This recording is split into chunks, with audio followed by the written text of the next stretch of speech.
All right, welcome back everyone to the deep dive. We're diving into something kind of unexpected today, huh? We're going to be looking at humor and play. Humor and play. Yeah, in the law of one, and specifically in the context of initiation. Right.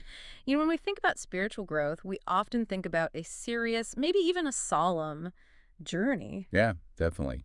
But what we're finding in the law of one material that we're looking at today, it seems that joy and levity, maybe even a little sacred silliness, are not just like allowed, they're not just like, oh, that's a nice little side benefit. It seems like they might actually be essential. Hmm.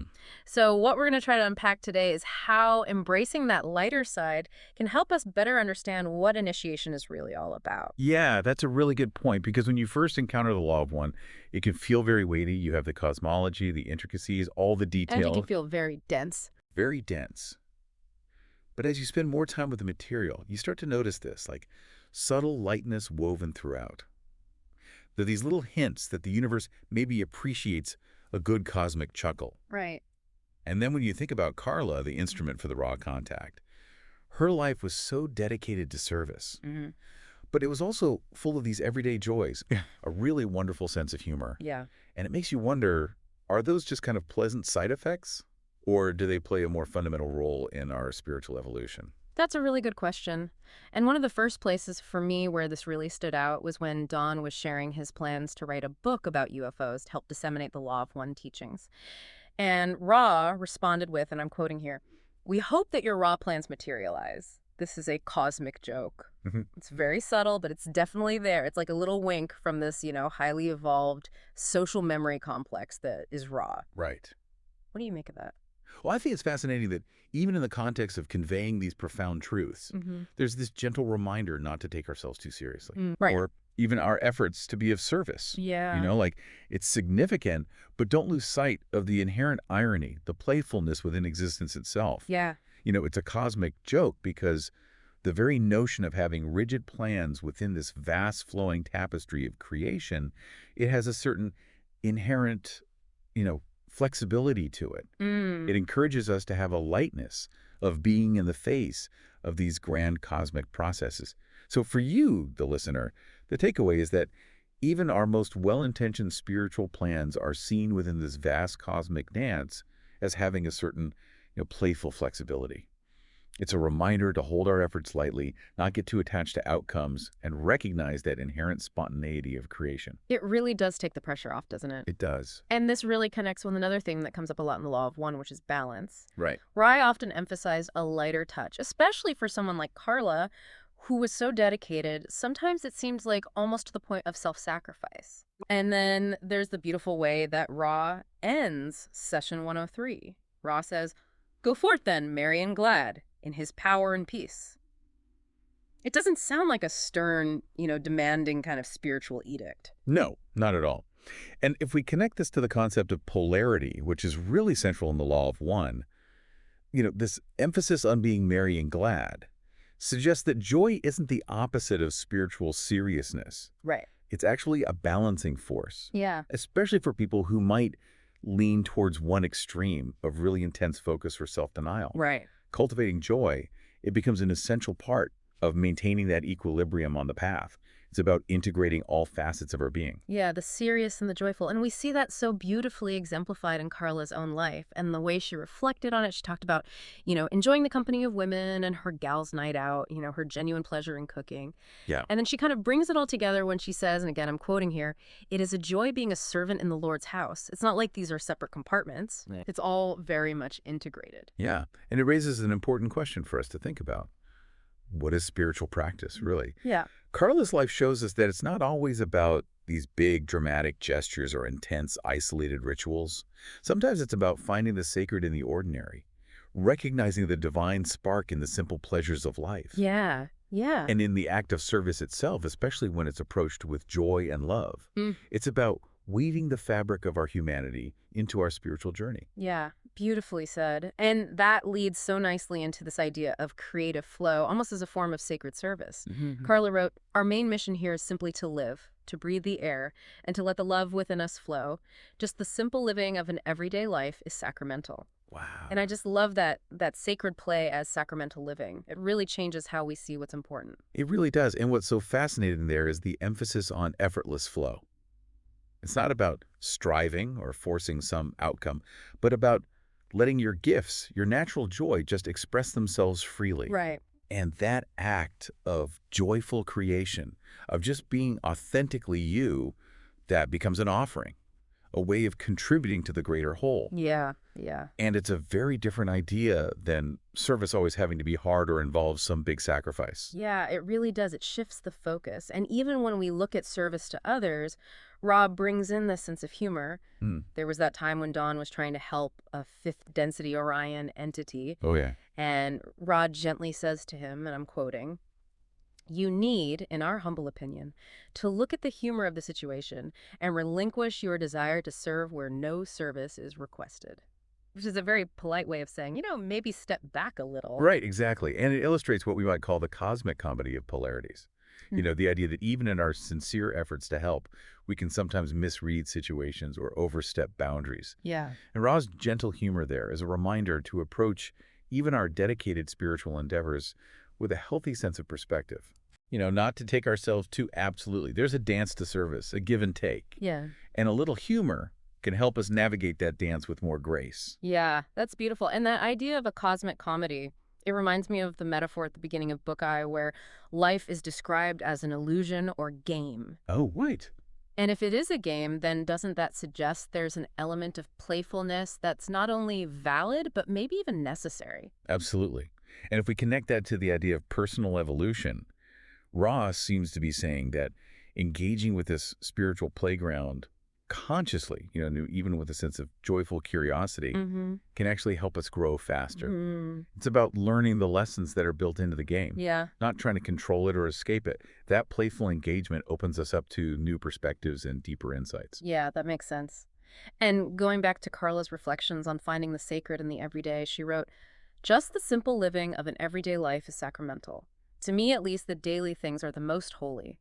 The washing up, the chores, the errands, all moves in rhythm." It reinforces this idea of sacred ordinariness.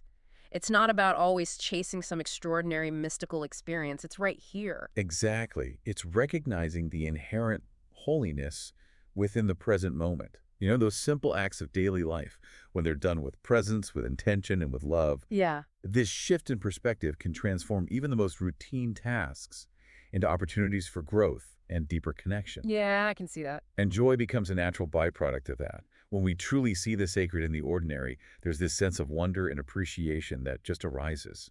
And it's interesting, Ra actually directly comments on Carla's joyful nature.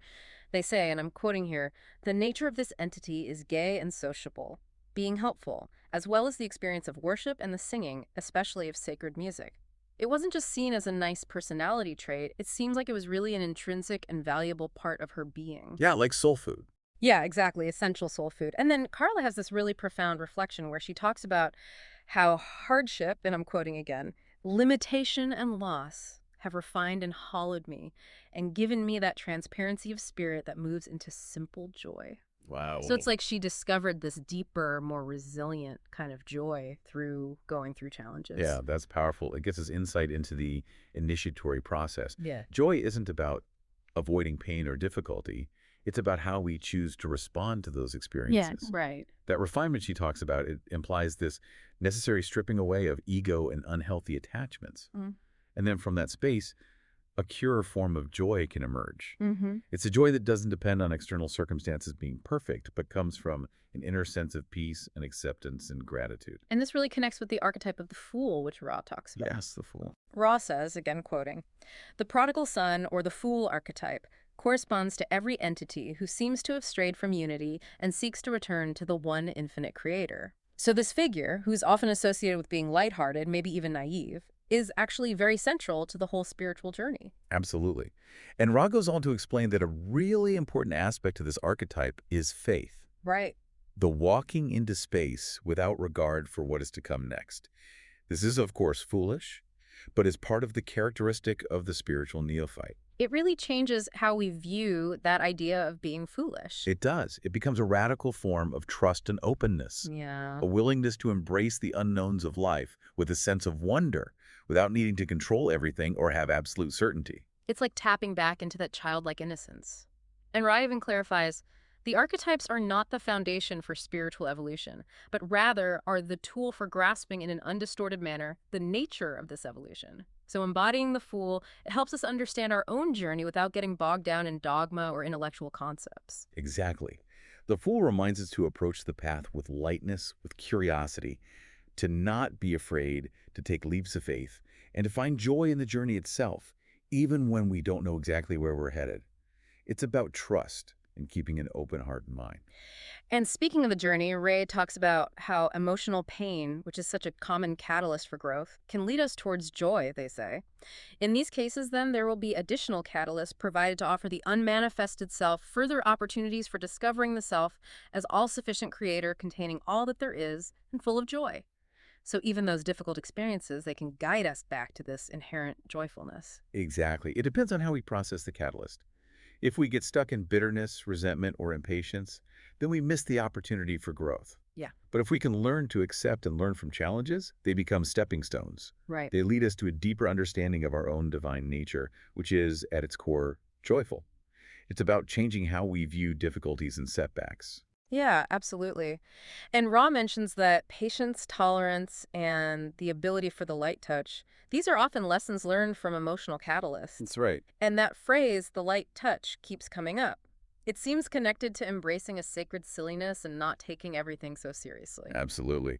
That light touch implies flexibility, resilience, and an ability to navigate life's ups and downs with grace, even Hmm. humor. Yeah. It's about not getting overly attached to specific outcomes or weighed down by the world. It's maintaining perspective and approaching ourselves and others with compassion. And there was that time when Carla reflected on a period where she had lost her joy, and Ra explained it was linked to a lack of mental and emotional support for some of her spiritual decisions. Oh, right. It shows how important inner alignment and external support are for maintaining joy. Yes, the absence of joy can be a sign that something's out of alignment within us. It might show a disconnect between our choices and our deeper beliefs or our emotional state. Paying attention to our level of joy can actually be a form of guidance, like feedback on our journey. And when we do achieve that deeper level of connection, Ra says, the contact with intelligent infinity is most likely to produce an unspeakable joy in the entity experiencing such contact. Joy isn't just a nice feeling along the way, it's a hallmark of spiritual realization. It's like joy is the natural resonance that happens when we align with the fundamental frequency of the universe, with the one infinite creator. Wow. It's the feeling of coming home, of remembering who we truly are. Yeah. And Carla's connection to music seemed to play a role in that alignment. There's the note about her singing Amazing Grace at Roz's request. Oh, right. It shows how music can be a really powerful spiritual tool. Absolutely. Music can bypass the analytical mind and connect directly with our emotions and our spiritual essence. It can be a form of prayer, a way to raise our vibration, and a conduit for experiencing joy and healing. And Carla herself reflected on times when she felt she was running on nerve alone in the simple joy of being alive. Linking that joy to her creative expression, it's like that life force, that creative energy is intertwined with our capacity for joy. Exactly. Joy fuels inspiration and creativity, and the act of creating, of expressing ourselves, can be deeply joyful and fulfilling. It's a beautiful cycle. It is. And then there's Ra's repeated blessing, go forth then, merry and glad, or in other instances, go forth then, rejoicing. It seems like that state of joyfulness isn't just suggested, it's a core instruction. It really is. It's a reminder that we're meant to experience life with joy. It's not about grim determination or endless striving, but embracing the light and celebrating the gift of existence. And there's this really touching moment when a request was made for deep physical healing, and Ra redirected the group's focus towards the joy of companionship, Right. saying that human connection and shared joy can be a powerful form of healing. It says so much about the importance of love, connection, and shared joy for our well-being. It goes beyond just our individual spiritual growth. Right. It highlights the potential for healing in simply being together and experiencing joy with others. So going back to that idea of life as a game or an illusion, it seems like we're being invited to engage with this cosmic illusion with playfulness, with that open, childlike wonder. not with fear or resistance. Yeah, it's about reactivating that sense of wonder and curiosity we had as children, that ability to find joy in simple things and approach the world with an open heart and mind without all the limitations and expectations we pick up along the way. So maybe meditation isn't just about serious contemplation, but also about returning to that simplicity, aligning with the Creator's rhythm, fueled by what Ra called real desire. Exactly. It's about quieting the mental noise and connecting with our deepest desires, those aspects of ourselves and of life that bring us joy and align us with our true nature. It's about finding that still point within where understanding and playful exploration can exist together. And Carla's vision of daily life as a devotional flow, finding that playful presence, even in tasks like washing dishes or running errands, it makes this idea very practical, very down to earth. Right. It's about infusing every moment with intention, love, and mindful presence, transforming the mundane into something meaningful through our attitude and presence. It's living a life of devotion, not just in formal practices, but in every interaction and every task. And her encouragement to wanderers to live in the open heart together and allow the light to come through us all, it emphasizes our interconnectedness and the power of shared joy in amplifying that light. It highlights that we're all part of something larger, and that Mm. by connecting with each other with joy and open hearts, we can amplify the light and create a more positive reality for everyone. And it's so interesting that Ra teaches that praise, gratitude, and joy are forms of spiritual protection. Right. It's not about an external force field, but about our internal vibrational state. It reframes the whole idea of protection. It suggests that our vibrational state is our primary defense, and that cultivating joy, gratitude, and praise raises our frequency and creates a shield that negativity struggles to penetrate. And that fearless love, that light touch that Carla and Jim talked about, seems to be the ultimate antidote to negativity. Absolutely. Meeting negativity with love, understanding, and compassion disarms it and allows it to dissolve without creating more negativity. Yeah. That light touch is about choosing not to engage in the drama, but to maintain a compassionate, detached perspective. And the example of their cats being protected through shared joy and praise shows how that positive energy can have real effects in our lives. It shows the power of collective intention and how positive energy is amplified through shared joy and love. Our connections and positive vibrations can extend to those around us. And so we come back to Ross closing. Go forth, rejoicing. It's not just a farewell, it's a fundamental instruction to carry that light with joy. Yes, it's an invitation to embody that joy, which is our true nature, to let it radiate outward, and to recognize that it benefits not only our own journey, but also contributes to the upliftment of all. So bringing it all together, it seems clear that humor, playfulness, and joy aren't distractions. They're integral to initiation, as presented in the Law of One. Exactly. Embracing a lighter touch, cultivating that childlike wonder, and finding joy in the moment, these aren't things to put off until we're enlightened. They're powerful catalysts for growth, starting right now. It challenges the idea that spiritual seeking has to be serious and somber. It suggests that by opening ourselves to joy, playfulness, and the humor in life, we can access deeper truths and accelerate our evolution.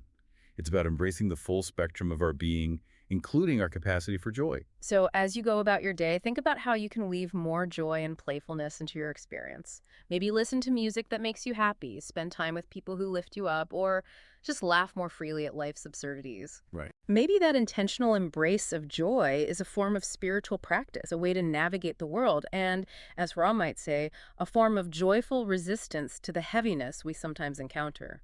It reframes what we might see as passive or indulgent as something active and transformative. By choosing joy, we choose a higher vibrational state, and we nourish ourselves and contribute to the collective consciousness. Maybe the most revolutionary act is simply to allow ourselves to be truly merry and glad. Beautiful. Thank you so much for joining me today for this deep dive. It's been my pleasure. And until next time, keep seeking, keep exploring, and keep embracing that joy. Go forth rejoicing.